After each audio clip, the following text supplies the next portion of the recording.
हमारे चैनल को सब्सक्राइब करें और बेल आइकन दबाएं। सर मैं निर्दोष हूं सर। मैंने किसी का खून नहीं किया सर। जानते हो ये क्या है? डीएनए रिपोर्ट है सर। फिर तो तुम्हें ये भी पता होगा कि इस रिपोर्ट में क्या लिखा है, और फिर भी तुम चाहते हो कि मैं मान लूं कि तुम निर्दोष हो, तुम गुनहगार नहीं हो।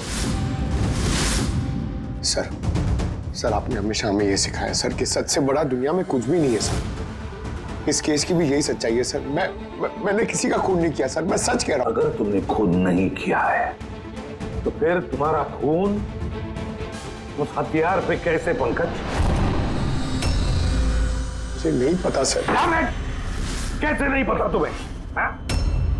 ये जो तुम्हारे हाथ पर चोट लगी है, ये जो खून का निशान है, वो चीख चीख के कह रहा है कि गुनहगार तुम ही हो पंकज, तुम हो। सर मैंने आपको बताया था सर, मैं ऑटो से जब ब्यूरो आ रहा था सब तब कटा था सर।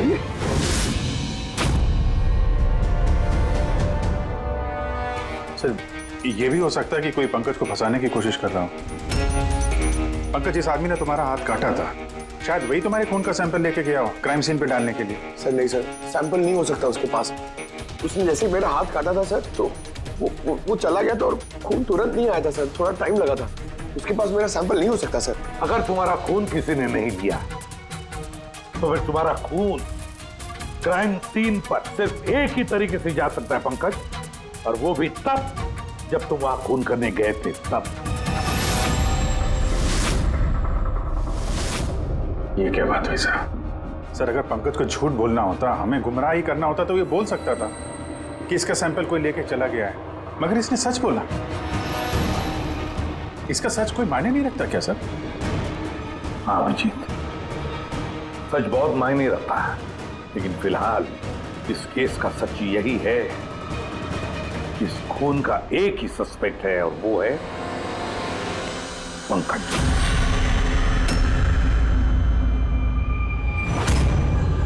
मैं तुम्हें सीआईडी से सस्पेंड कर रहा हूं।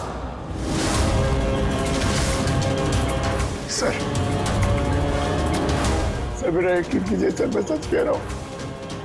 मैंने खून नहीं किया, मुझे मेरे पिताजी की कसम है सर। पंकज, तुम्हारी गन और बैच। सर, एक बेटा अपने पिता के श्राद्ध के दिन उसकी झूठी कसम कैसे खा सकता है सर? मैंने तुमसे नहीं पूछा फ्रेडी। गन और बैच।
ये गलत हो रहा है, ये एकदम गलत हो रहा है।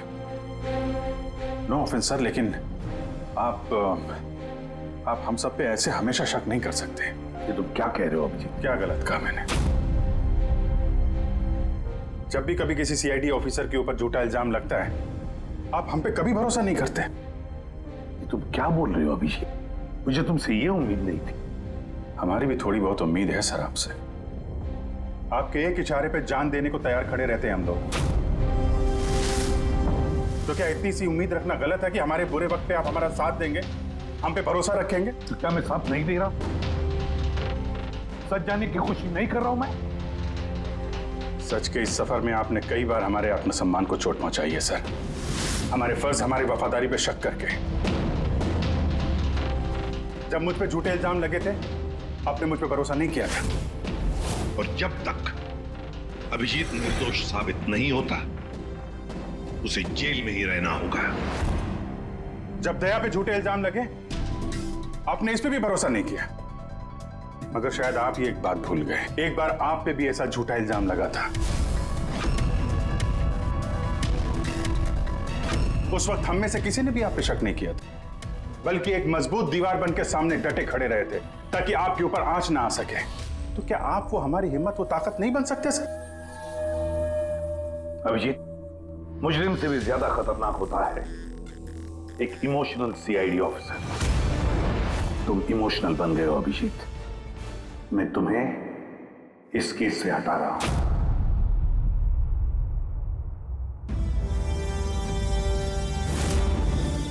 दया, पूर्वी, अब से पंकज की केस तुम दोनों इन्वेस्टिगेट करोगे, सिर्फ और सिर्फ तुम दोनों। ठीक है सर। अब आपको मुझ पे इतना भी भरोसा नहीं रहा कि मैं इस केस को न्यूट्रल तरीके से देख पाऊंगा भी या नहीं। इतने साल की ड्यूटी का ऐसा मेडल तो किस्मत वालों को मिलता है। Thank you sir.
अपनी पीठ मेरी तरफ करके खड़े हो जाओ। चलो ये भी करके देख लेते हैं।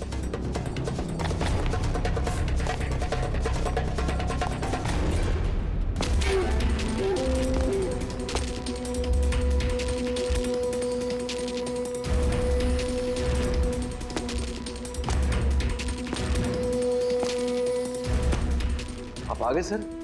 मैं आप ही का इंतजार कर रहा था।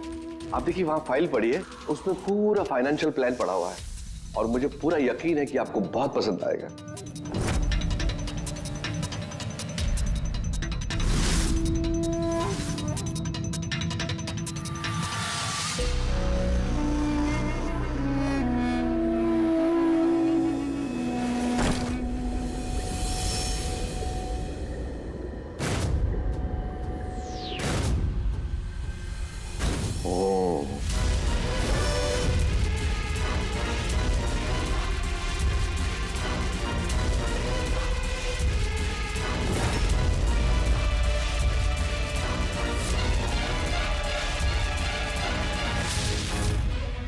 अरे ये तो नकली है।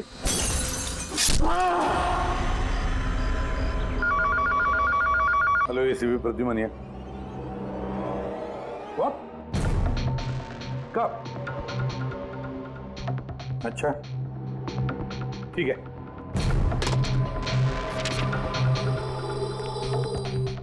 दया, अभिजीत, विक्रम विजय का खून हो गया। विक्रम विजय, वो हवाला कांड वाला सर? वही विक्रम विजय आज तक कानून से बच के भाग रहा था। आज उसका कत्ल हुआ उसके ही घर में। एक न एक दिन तो ये होना ही था सर, इतने सारे दुश्मन पाल रखे थे उसने।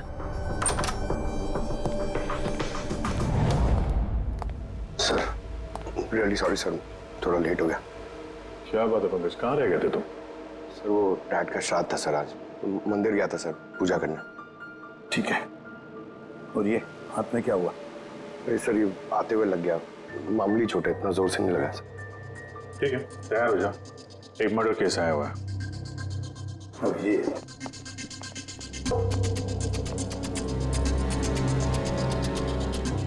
किसका मर्डर है? बुरे विक्रम विजय का।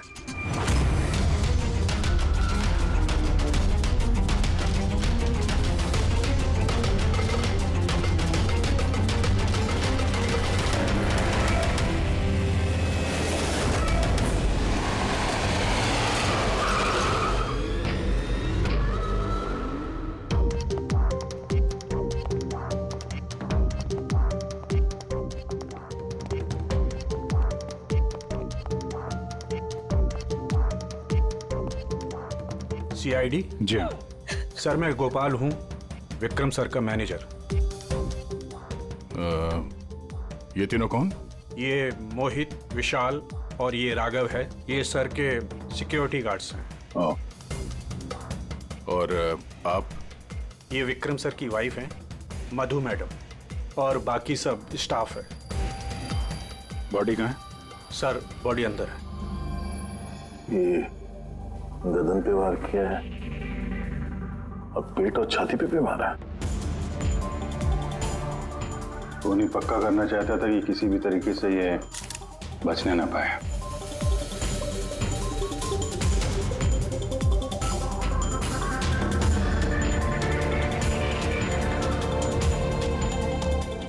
लगता है इससे हमला किया है उस पे।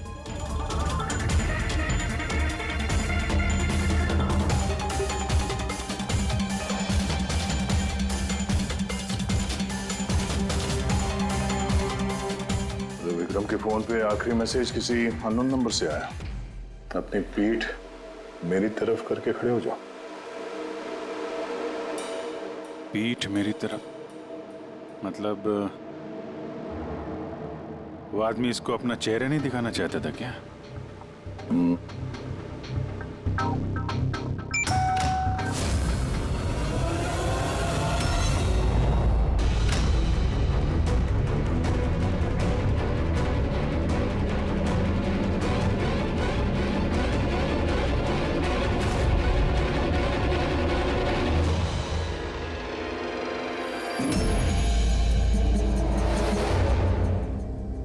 ये देखिए सर, फुलदान में से मुझे क्या मिला है? Audio recording device. Audio recording device? इस कमरे में जो भी बात हो रही थी वो कोई सुन रहा था। सर मैं उसका नाम तो नहीं जानती, पर वो जिस तरीके से तैयारियां करवा रहे थे उस हिसाब से तो लग रहा था जैसे वो उनका बहुत खास क्लाइंट हो और वो सिर्फ विक्रम से ही मिलना चाहता था। ये क्लाइंट विक्रम के कांटेक्ट में आया कैसे? सर मेरी वजह से उसने मुझे पहले कांटेक्ट किया था। वो विक्रम साहब का पूरा इतिहास बहुत अच्छी तरह से जानता था और विक्रम सर उसके इस होमवर्क से बहुत इम्प्रेस हुए और उन्होंने मुझसे मीटिंग फिक्स करने के लिए कहा। तो आप उससे पहले मिले थे? नहीं सर, उसने कॉल किया था और वो भी प्राइवेट नंबर से।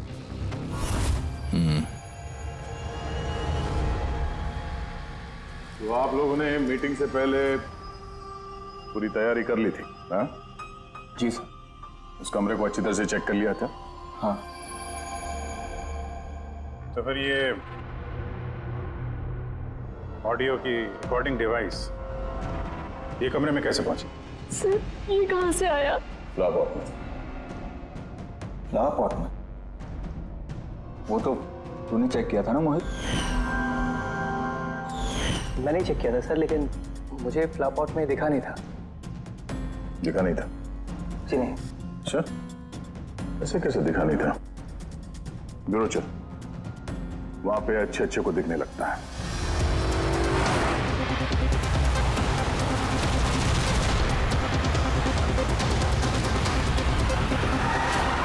मोहित पे नजर रखना। गोली में चलाना। कैलाश सर, आप? कौन है ये? सीबीआई ऑफिसर है कैलाश जी। कैसे है सर? बढ़िया। क्या बात है सर, आपने अचानक रास्ता रोक लिया? अभिजीत, मुझे वो आदमी चाहिए जो तुम्हारी सीआईडी की गाड़ी में बैठा है।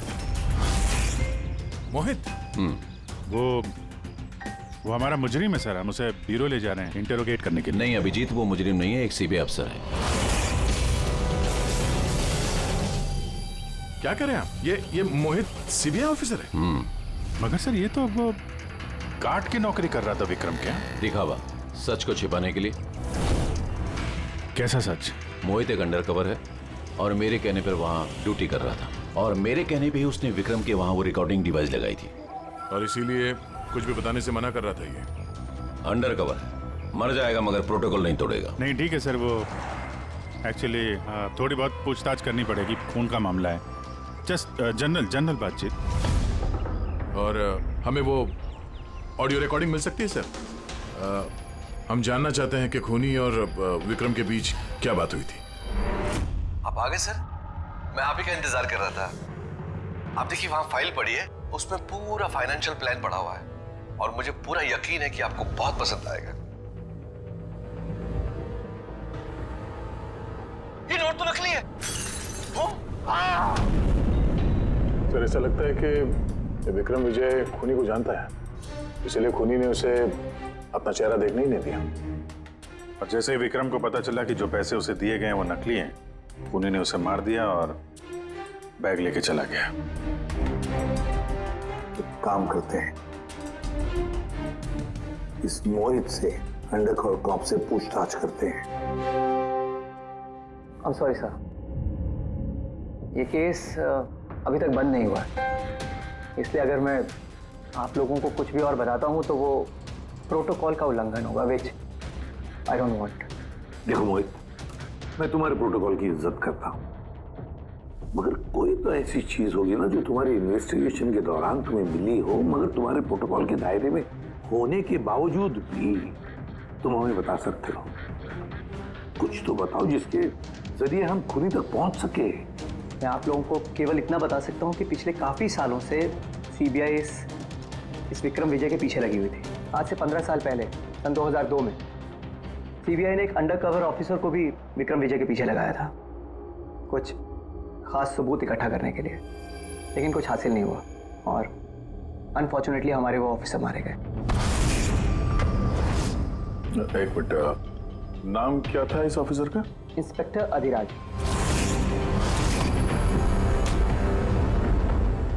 इंस्पेक्टर अधिराज। इस बोतल पे जो खून है, इस खून में विक्रम की डीएनए के अलावा किसी और का भी डीएनए। विक्रम के डीएनए के अलावा किसी और का भी डीएनए है? मेरे कहने का मतलब है कोई और भी था। कौन था सालुंखे? तो अपने क्रिमिनल डाटाबेस में कंपेयर करके देखा, मैच करके देखा तूने? उसकी जरूरत नहीं पड़ी। जरूरत नहीं पड़ी का क्या मतलब है सालुंखे? किसका डीएनए है वो? वो डीएनए पंकज का है। What?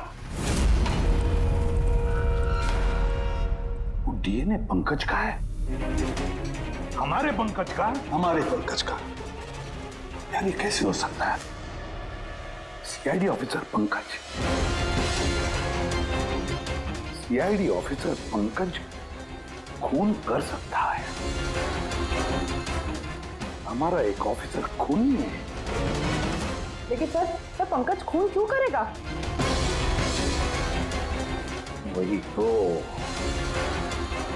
सीआईडी ऑफिसर खून क्यों करेगा? सर, विक्रम के घर से 1 किलोमीटर की दूरी पर पुलिस को एक लावारिस मोटरसाइकिल मिली है सर। किसकी मोटरसाइकिल है वो? सर वो पंकज की है।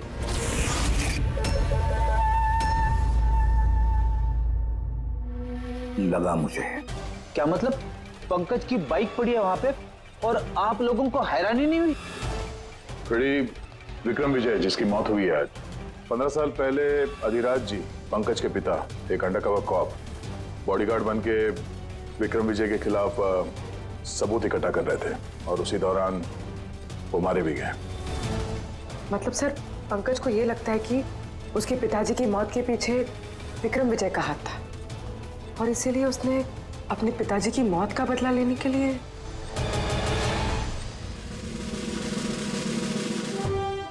पंकज कहाँ है?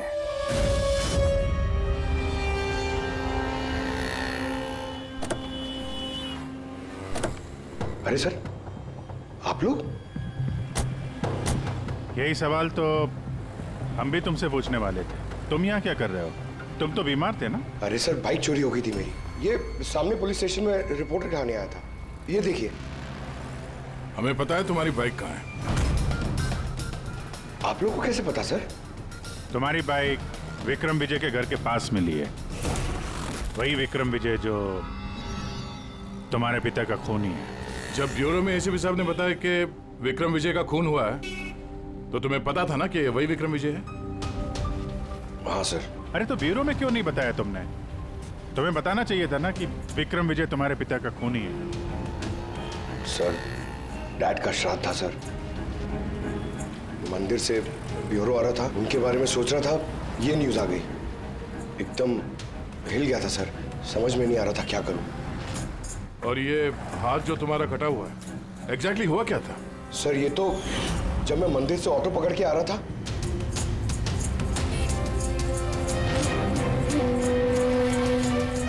क्यों साहब? तो एक अनजान आदमी ये घाव देके चला गया, यूं ही बेवजह। सर, मैं जानता हूँ यकीन करना थोड़ा मुश्किल है, लेकिन सच यही है सर। पंकज यार, तुम तो हमेशा बाइक पे ब्यूरो आते थे ना, अचानक ऑटो में कैसे आया? अचानक नहीं सर, मेरी बाइक तो 2 दिन से खराब पड़ी है। तो तुम्हारी खराब पड़ी हुई बाइक कोई लेकर गया, उसने उसे रिपेयर करवाया और ठीक होने के बाद उसे एक लावारिस जगह पे छोड़ दिया। वो भी संयोग से एक ऐसे इंसान के घर के पास छोड़ दिया जिसका आज ही खून हुआ और जो तुम्हारे पिता का खूनी भी है। सर, आप लोग मुझ पे शक कर रहे हैं? आप लोग को लग रहा है उस विक्रम विजय को मैंने मारा है?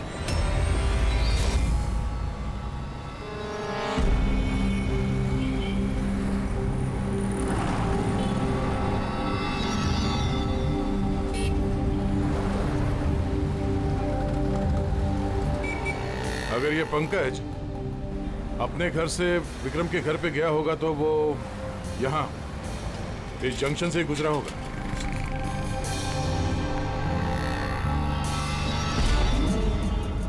सर, सिग्नल पे सीसीटीवी कैमरा लगा हुआ है। इस सीसीटीवी कैमरा के फुटेज से पता चल जाएगा कि पंकज यहाँ से गया था उस बाइक पे या कोई और था वो।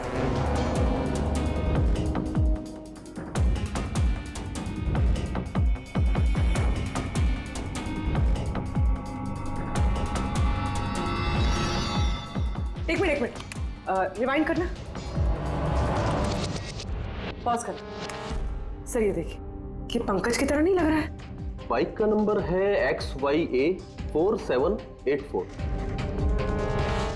सर, पंकज की बाइक का नंबर भी यही है।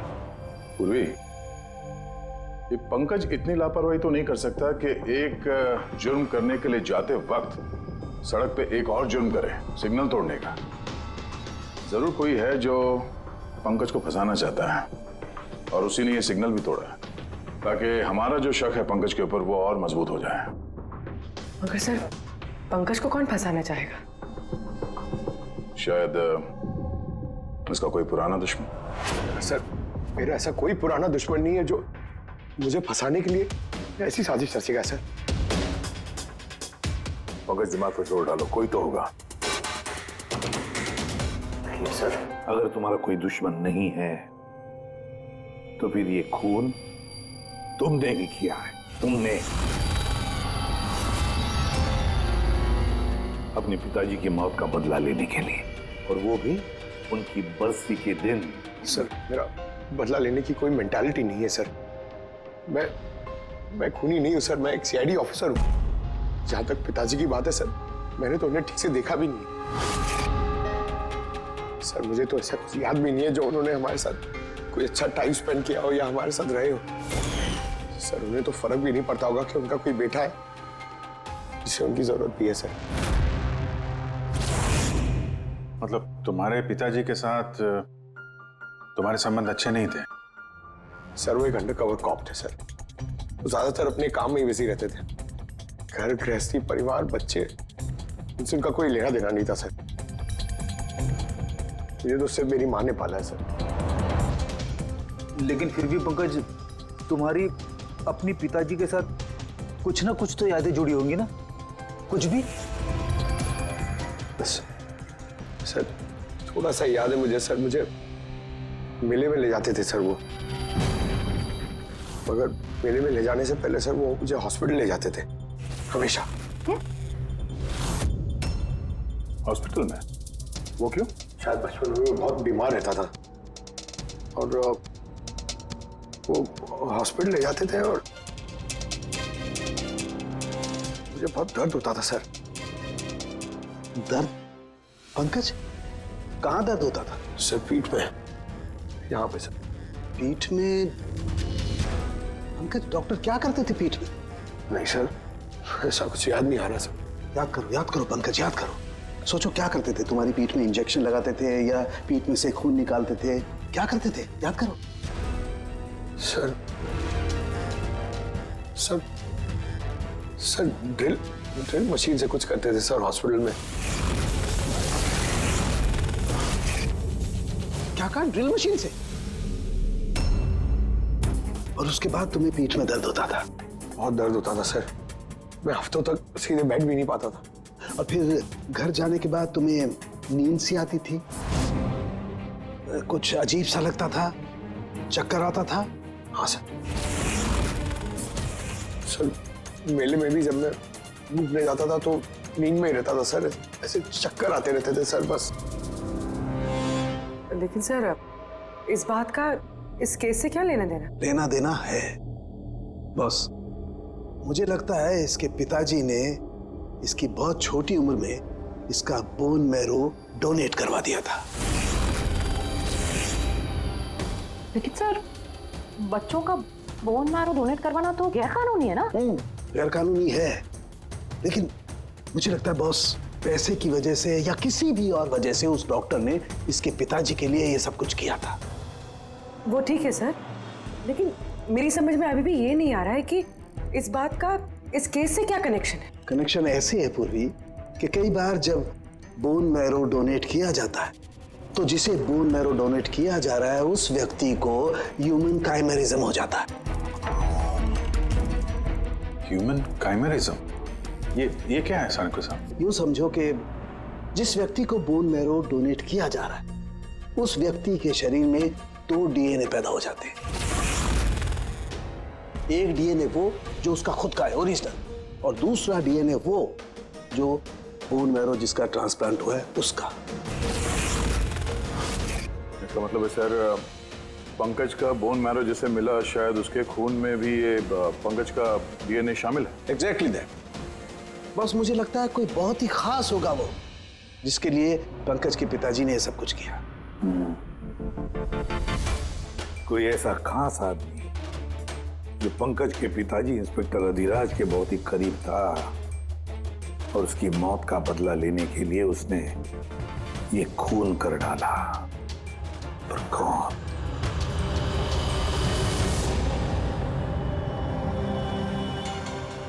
दया। Hi sir. Hello Abhijeet. Hi Daya, कैसे हो? गुड। सॉरी आपको यहाँ ऐसी जगह पे बुलाना पड़ा। अभिजीत, जो इन्फॉर्मेशन तुमको चाहिए थी वो ना तो सीआईडी ऑफिस में दी जा सकती थी और ना मेरे ऑफिस में। थैंक यू सर आपकी मदद के लिए।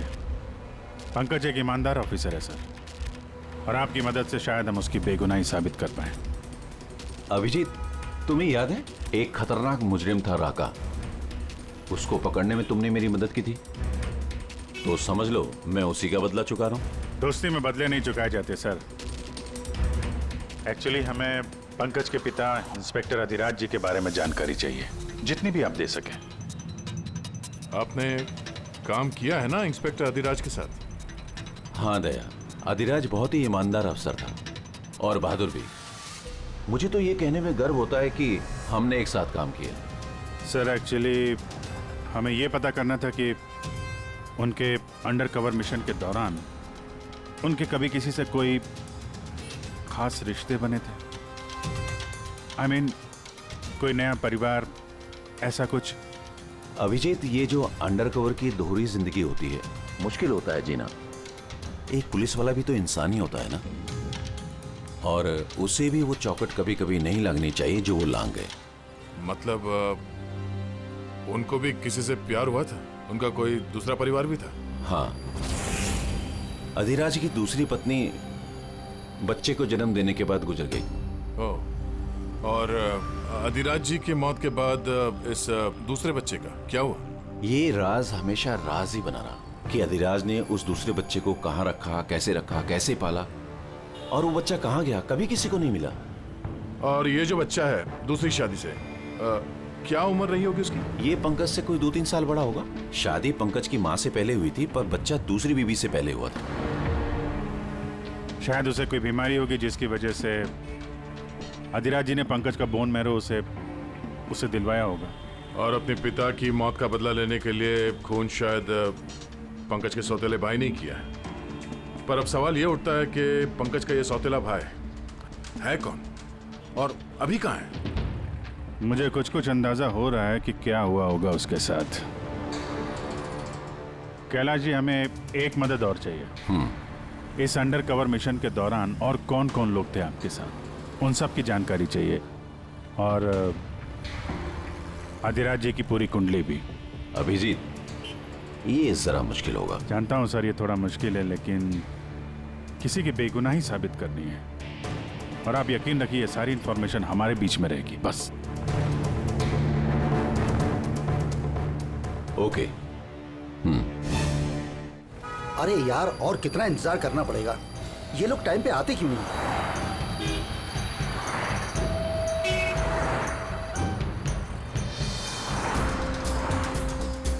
अरे यार, आधे घंटे से इंतजार कर रहा हूँ। अरे मुझे आज ही पूरा पैसा चाहिए। अरे मुझे निकलना है इस शहर से आज ही। तेरा हिसाब तो मैं आज, अभी और इसी वक्त चुकता कर दूंगा।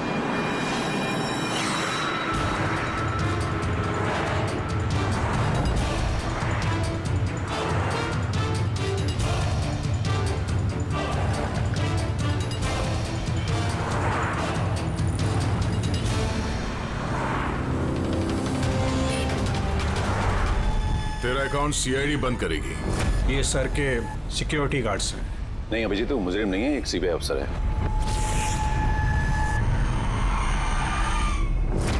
पिता के कर्ज को पूरा करना हर बेटे का धर्म होता है सर, और जो बेटा ऐसा करता है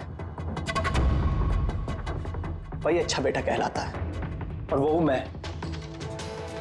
तुमने तो किया नहीं, मैंने लिया अपने पिता की मौत का बदला।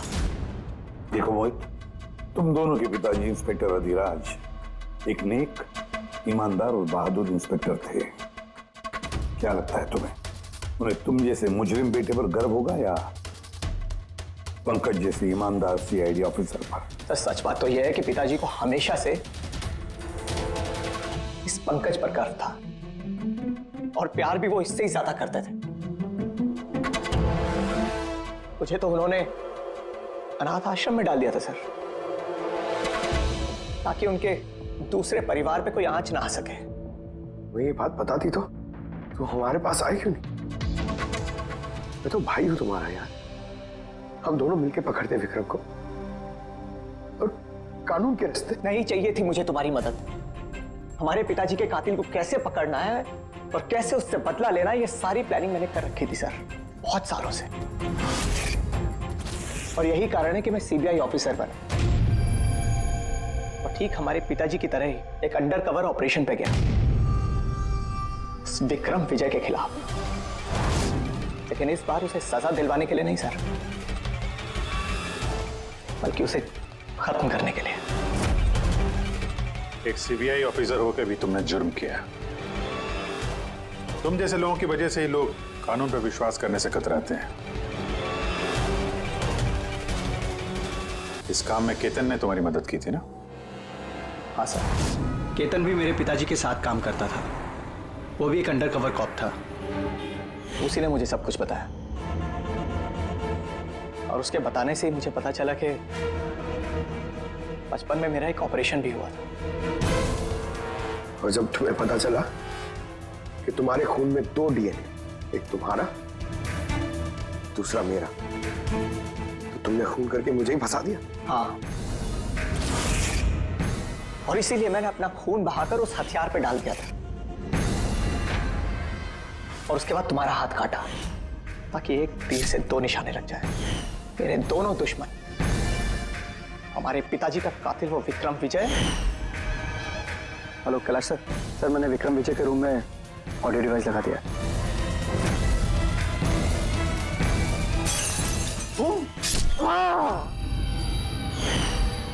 और तुम, मुझसे इतनी नफरत क्यों है तुम्हें भाई? क्यों ना करो तुमसे नफरत? आज तक सब कुछ तो तुम्हें मिला है। हमारे पिताजी का नाम, उनका प्यार, उनकी इज्जत, सब कुछ। और दुख की बात तो यह है कि ये सब कुछ मिलने के बाद भी तुम्हें इतना सा भी होश नहीं था कि हमारे पिताजी का कातिल है कौन। अगर आज मैं नहीं होता तो हम दोनों के पिताजी का कातिल आज भी जिंदा होता और खुला घूम रहा होता। और तुम्हें क्या मिला मोहित? जेल? और खून करके तुम्हारे पिताजी को क्या मिला मरने के बाद? शर्मिंदगी? सर एक बात पूछ सकता हूं आपसे? आप लोग मुझ तक पहुंचे कैसे? क्योंकि मैंने कोई कसर नहीं छोड़ी थी सारे सबूत पंकज के खिलाफ करने में।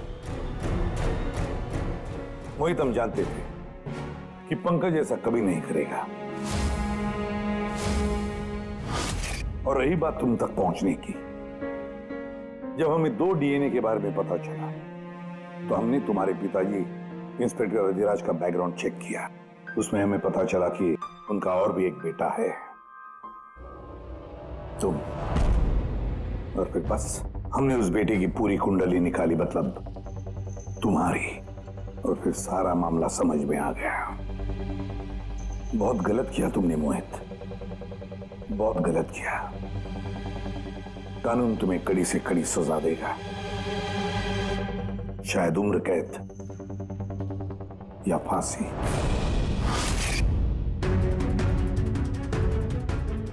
रेडी?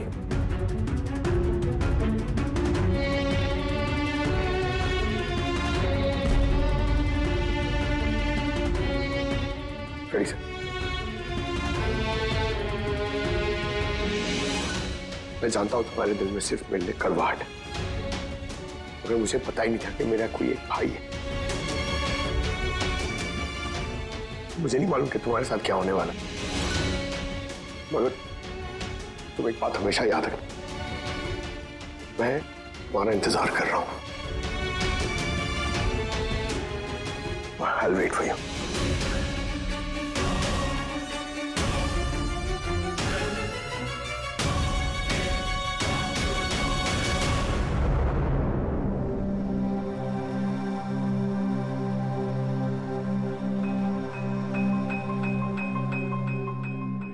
पंकज, देखो, तुम्हारे में ये जो अच्छाई है ना, इसे कायम जिंदा रखना, कायम।